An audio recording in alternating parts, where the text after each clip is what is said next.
Jane Morgan and The Day the Rains Came. Well, you've seen the films, and now you can read all about them in a handy new book written by our Tier 3 guest this afternoon, Campbell. He, you see, has just published The Pocket Essentials Carry On Films, which looks at this incredible series of movies shot between 1958 and 1992. Yes, they really did span 34 years, although the last date, there's something to talk about there. But anyway, it's all you've ever wanted to know about the Carry On films: cast, crew listings, key scenes, those wonderful dialogue moments, and also the author gives a rating to each film out of 5 as well. This is not the only essential guide that Mark's put together as well. He's also done Doctor Who, Sherlock Holmes and Agatha Christie in the same series, and he's here in the studio now. You are a mine of information, sir. I suppose I am, yes. What attracts you to all this collating? Well, Carry On films, I think friends often say I've got the same sort of sense of humour as that. I do like terrible double entendres and bad puns. Yes. So, and I've always enjoyed watching the films. So when it came to doing a book, I thought, yeah, why not? But by that stage, you had done those other subjects as well, had you? The Doctor. I mean, I'm a Doctor Who fan, I suppose. That's my big thing, being a Doctor Who fan. So that was the first book I did, and I loved that, and that was quite easy, really. And then I had to do Sherlock Holmes, and I didn't have to, but the money beckoned what there was of it. Yes. Sherlock Holmes and so Agatha you had to kind of Christie. more invent a bit of enthusiasm for those well, two, yes. did you? Agatha Christie, I said, oh yes, I blithely said I'll do that one, and little realising quite how prolific she was. I mean, churned them out, over sort of 100 books and plays and radio plays, TV plays, so that was quite sure. Do you then read all the Agatha Christie books, or do you go then watch again all the Carry On films? I mean, I always try and rewatch whenever I can, or reread. The Carry Ons, I probably watched most of them when they were on telly, but yes, I went and rewatched them all again at the beginning of this year, and my wife would come home from work and say, what have you been doing? I was saying, oh, just watching Carry-Ons, but it was research. Working hard all day, dear. Yes. Yes. Yeah. And were they just as you remembered, or were some better or some worse than you thought they'd be? I think generally speaking, they were better because I was listening more to the jokes, and there are lots of jokes that are actually surprisingly subtle for Carry-Ons and sort of might go over your head if you're just sort of casually watching. So I was sort of making notes, and the good ones were very good. There's one called Carry-On Jack, which was one of the early colour ones, set in the Napoleonic Wars, that I loved as a child. It was fantastic, and I watched it again and I was sort of half asleep, really. I didn't think much of that one at all. Very interesting. Now, I suppose people wonder why they're called Carry-On films, but there's quite a sensible reason for that, because the first film was Carry On Sergeant, wasn't it? And that's what they say in the army, isn't it? They say Carry On Sergeant, or all bodies like that. Yeah, so. I mean, the question I'm sometimes asked is, did they know that it was going to be such a huge long series? And I don't think they did. The first film, they obviously hoped it would be successful. It came out of sort of a radio background. Sid James, Hattie Jakes, sort of coming from Hancock, and William Hartnell, the first Doctor Who, came out of the army game. Yeah. Bob Monkhouse was in it. He never came back. But I mean, you essentially had the regular cast, bar Sid James. And it was popular enough to them to go to do Carry On Nurse, the first of the medical ones. And this was in the days before. I mean, they did have sequels in those days, but there was nothing like the expectation on every film to produce several sequels, was there? No, it's a phenomenon, the whole Carry On series, really. The fact that they managed to get away with 31 films on the same basic idea. Yeah. It's quite amazing. What was it then about the first one that so entranced? Well, I was going to say the British population. Did it do any good anywhere else in the world? The first one? Or? Yeah, I think possibly not the very first one. I think when Carry-Ons were popular, sort of very popular in the mid to late 60s, they did sell overseas very well. I think the success of Sergeant, it's just a really good feel-good film. It's kind of quite warm-hearted, in a way perhaps some of the later ones weren't. It was the script was full of jokes, as you'd expect. But I think there's essentially the idea of all these people, these sort of incompetent recruits, messing things up at the end of the day, all sort of doing a good job so the sergeant could get his honours. It's kind of a nice, feel-good idea. And of course, conscription was still then. You look at it now and it seems very, very dated. But obviously, an army experience was experienced a lot of people. That was the one where Kenneth Williams was an incredibly posh recruit, wasn't it? And running rings verbally around the Sergeant Major. Yeah. Yes, wonderful. Just looking through the cast list as well, we've got people who went on to great things later, like Jack Smethurst, who of course became the star of Love Thy Neighbour, had a huge success with that. I mean, the list of names is just amazing. Bill Owen, Bill Owen is in there. Eric Barker from Radio Days, yeah. Wonderful. So what was the second one?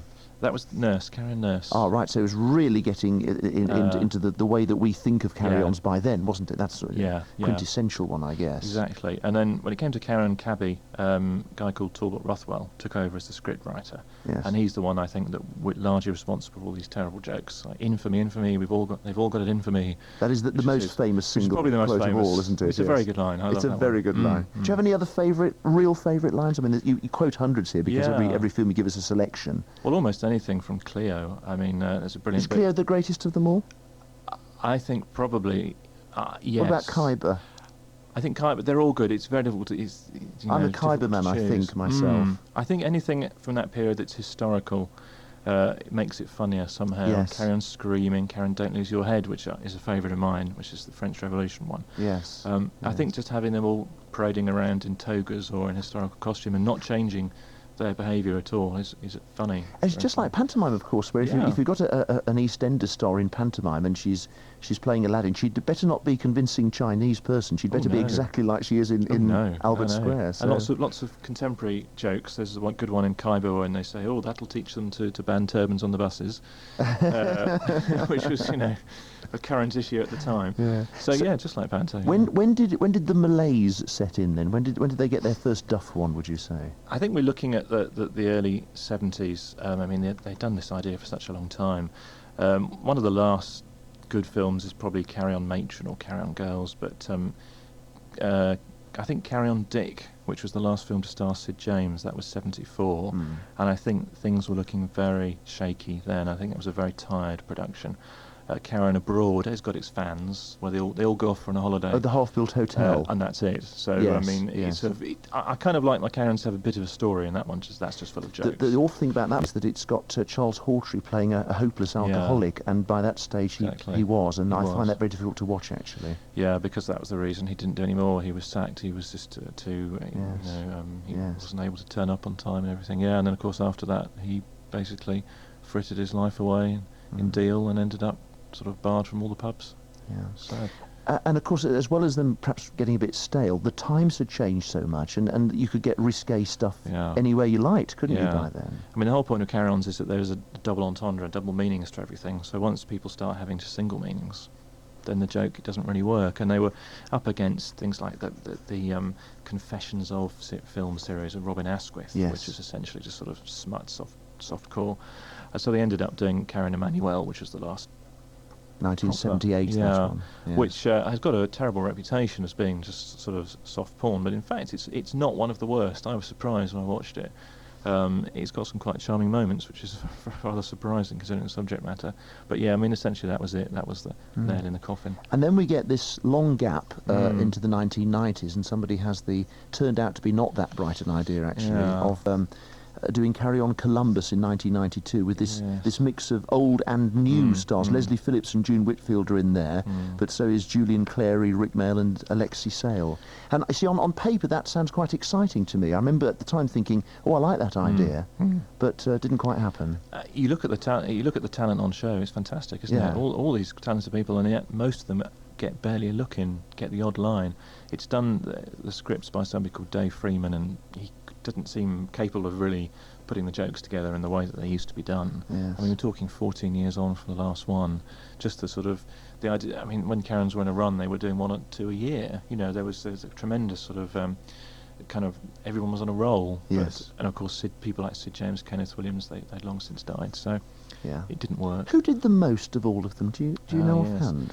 Kenneth Williams. Did he? He totted up 26 out of 31, and he would often say in his diaries, "Oh, I've just done a Carry On, I'm not going to do that again." Yes, he always did. Always complaining in his diaries about it, wasn't he? Yes, beneath him somehow to do broad comedy. Which is sad, because he was so good. Yes. So he did the most, and Sid James would be fairly high up there, wouldn't he? Sid James did 19. He came into it a little bit later, and he died before, they finished doing them. Because Barbara Windsor always says that I wasn't in that many. I don't know why everybody associates me so closely with that one thing. No, I know. We know why. We know why. There's a couple of points why, but Carry On Camping. Exactly, yeah. We know why, don't we? She was only in 10. Only 10, but that's out of 31. So, she always says, I wasn't in that many of them. Yeah. You're very thorough because, as well as the films, you also list all the details of the television compilations, which were really just bits stuck together to make a few bob. Well, no, these no, there are compilations, and I don't. What I've got in here actually is they did actual specials. They did one-off specials, and they did a TV series, which is essentially playlets or sitcoms. Oh right, yeah, so this is new material. Yes, right, exactly. No, there are compilations that sound sort of similar, but they're they're awful. I haven't bothered to list those because I think once you chop them up, you lose any freshness in the Yes, they try and give them themes and things, don't they? But it's always terribly forced. So there was a series called Carry On Laughing, which was made in '75. That was a 13-part series of one-off plays starring most of the regular cast. And how did those go down? Very well. Yeah, very well. Any chance of ever seeing those again? Because we get the films over and over again, don't we, on the television? I think on Christmas they're showing, I think it might be Channel 5, I'm not sure, one of the Christmas specials that they did. So I guess around sort of Christmas Day-ish, if you sort of look out for that, which they did. It was a series of 1-hour specials starring all the regulars. So that's harder to find. I would look out for that. And we mustn't forget the stage shows, and indeed you don't forget the stage shows. No, they're in there. Carry On London, Carry On Laughing, What a Carry On in Blackpool. There etc., are etc. The main one is the Carry On London '73. So that was, in a way, they're almost running out of steam at the cinema, but they transferred this to stage, and that was extremely At the Victoria popular. Palace, yes. Yeah, very. So it worked okay, yeah. As a series of sketches of sort of vaudeville, really. Yes. In fact, you give it 5 out of 5. You mark all these things out of 5, don't you? And that gets a top mark from you. Yeah.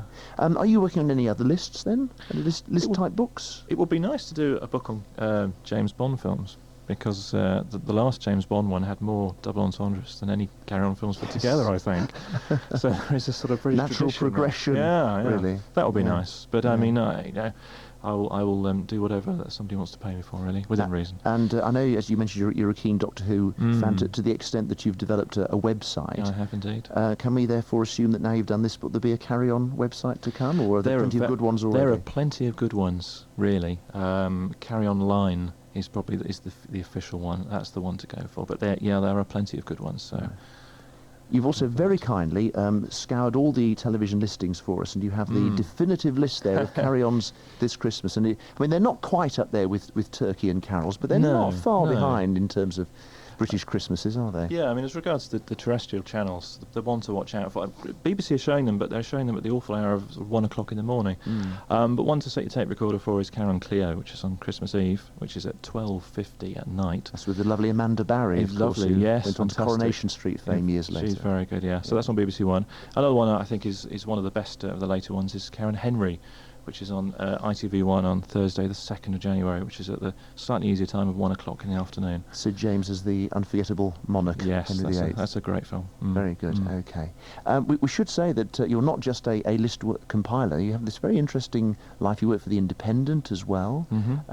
You interview crime writers. I do, yes, I do all sorts of things. You lecture on science fiction. Yes, I do. I've done lectures on horror films and science fiction films, and I do travel guides for the independent film and TV locations, so I may well be doing one on Carry On films. So were you the sort of little boy who all your collections were neatly labelled and sorted into alphabetical order and I so think forth? I was a sort of typical male, if you read sort of High Fidelity or Fever Pitch. The blokes will just list things, and I suppose that's me, top tens and whatever. Everything nice and orderly. Yeah. It's turned into a living.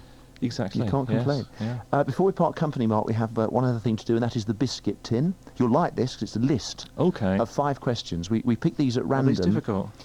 Some are, some aren't really. It's hard to say in advance, but we pick 5 questions at random, and this is just to get a different perspective on our guest of the day. And we sometimes find out things that you'd never find from a line of normal questioning. So, how much of your Christmas shopping have you done by this stage? Well, my wife's done most of it, but I suppose I've probably done about 95% of what I do. Very good. So she I leave her to organise. Yes. Oh, I see. When it comes to organising shopping, that's. A woman the other day said men buy 2 presents a year and think they're heroes. There's some truth in that, unfortunately. How much do you like wine, and what is your favourite? I like red wine, and my favourite is one that's quite cheap. Right, okay. What is your all-time, or what was your all-time favourite nursery rhyme? Any meaning particularly to you? Yes. I suppose it's going to have to be Humpty Dumpty sat on a wall. Oh, right. Just the image of it just captured you. Yes. All right. What was the last thriller that you read or watched? Well, the Are you a last thriller thriller man? I watched was on Saturday. It was Hannibal. Right, and what did you think? Well, Not as good as, I bet. I quite enjoyed it. I thought it was quite arty, and really? Ridley Scott did a good job of that. But it was a bit. If you don't like brains, you probably won't like that. Okay. And how susceptible are you to catching colds, finally? I hardly ever catch. Excuse me. Yeah, hardly ever catch colds. Ho ho. We like it when our listeners join in, and Mike in Uckfield has just joined in by email to say, I remember a wonderful Christmas carry-on which had a very funny song called On the Day King Henry Got His Hampton Court. Oh, no. Does that ring any bells? I think we're looking at one of those carry-on Christmas specials. Yes. They did. Yes. Let's have a look in there, shall we? Carry On Christmas, Carry On Again Christmas, Carry On Christmas 72. It's one of those. I think it's probably the Carry On Christmas 72, which was 18th century banquet. Benny Hill style buxom serving Sounds lunches. about But do you right, think that doesn't might it? be the I one? think it would. I think we're looking Just going back at to that. Benny Hill, of course, he became huge in America. The Carry On should have been equally huge in America because they were doing the same thing, weren't they, really? I think they were at the time, but because they were made such a long time ago, I don't think it's got that same. I mean, you know, the humour doesn't really travel. Americans don't understand irony. That's the thing.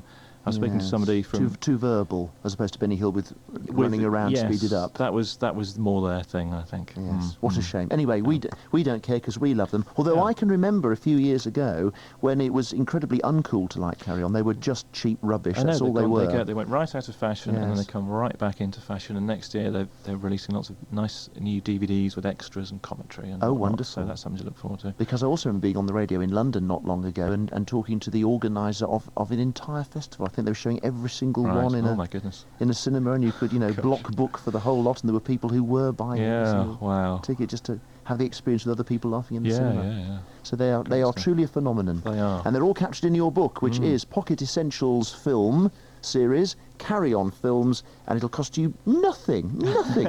£3.99. Bargain. Perfect stocking filler. And they've got a website as well, www.pocketessentials.com. Yep. And as you say, ideal stocking filler for anybody who likes their carry-ons. Thank you Great very to much. meet you, Mark. Have a Lovely. good Christmas yourself. Thanks very much.